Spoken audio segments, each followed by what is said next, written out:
Test. Test. Banter. Like we talked to each other. So your movie got a C. Stars, percentages, thumbs up, thumbs down. What do those even mean? The Unique New York. So you had a movie that you really liked, and it ended up getting a C. Good. Pace was long and slow enough to blah, blah, blah. Whatever. Reviewers, paid reviewers, and audiences often don't line up. Who are we? Oh, that's right. We're supposed to say, hey, movie lovers. I'm Alan. And I'm Oliver. Welcome to Real Movie Grade. Today, we're going to go over the 8 categories within Real Movie Grade itself. So, the first category in Real Movie Grade is screenplay, or script and plot. Script. Was the movie written well? Was the movie full of tropes? Was it original? The plot. Did it make sense? Were there big holes in the plot? Did you come away feeling challenged, or was the whole thing really pointless when you sit back and think about it? Next would be pace and timing. Did the movie flow? Did the movie make sense in the order that the scenes were laid out? Were there portions or scenes in the movie that felt unnecessary and distracting? Did the movie feel like it was longer than it actually was, or did you go through a 3-hour movie thinking, man, that was nonstop? That brings us to casting. Were the actors placed in the film in the appropriate role? Were they even appropriate for the film? And the other part of the casting is performance of the cast. Their dialogue. Did the actors come through? Did they embody the character well? Did it feel like you could really believe that they were the person that they said that they were being? The next category would be cinematography. There's 2 aspects of that, the filming and the visual editing. So those are 2 pretty big areas to consider. Filming is going to be the approach and the techniques that were used by the cinematography team. Whether it's close-ups, big flying overheads, tracking, the shaky camera stuff. How well were they used, and how appropriate were they used, and did it make the movie better? Consider the visual editing. That's the post-production aspect of it. Did objects that were added in, did they fit? Did digital characters, did they make sense? And did they blend in well to the movie? And did any of the visual editing for the environment, was that done well?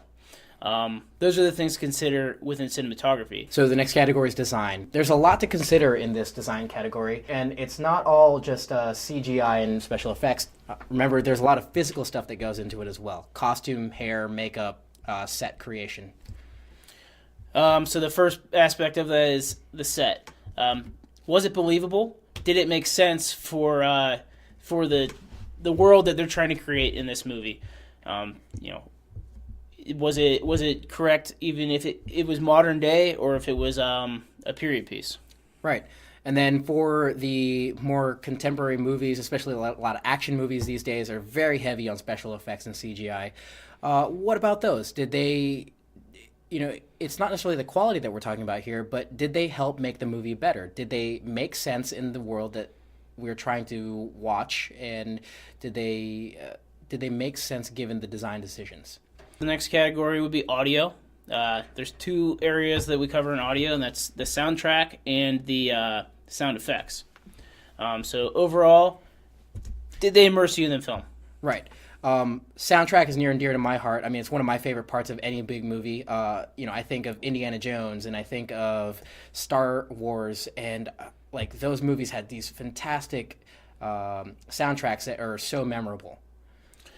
And then the sound effects. Were they silly, or did they line up with the action that caused that sound? Those first 6 categories are all pretty tangible. Those are even if they're relative, they're still pretty easily measurable because you can see them as they're being shown to you. The next 2 are more broad and more intangible considerations. The first one is genre. We all have our favorite genre. We all have expectations for those genres. Did the movie line up with your expectation of that genre? If it's a superhero movie, how was it compared to other superhero movies? If it's a rom-com, how is it compared to other rom-coms? This is the only area where you really should be considering it against the other movies in its genre. Right, and we're trying to avoid an apples to oranges comparison. At the end of the day, a Disney cartoon is not going to be the same thing as Nicholas Sparks romance film. So we have to keep those separate so that way you can measure them against the films of the same type. Lastly, we have the wow, or how did the movie make you feel? Were you satisfied? Was it impactful? Did you laugh? Did you cry? Would you recommend it to your friends?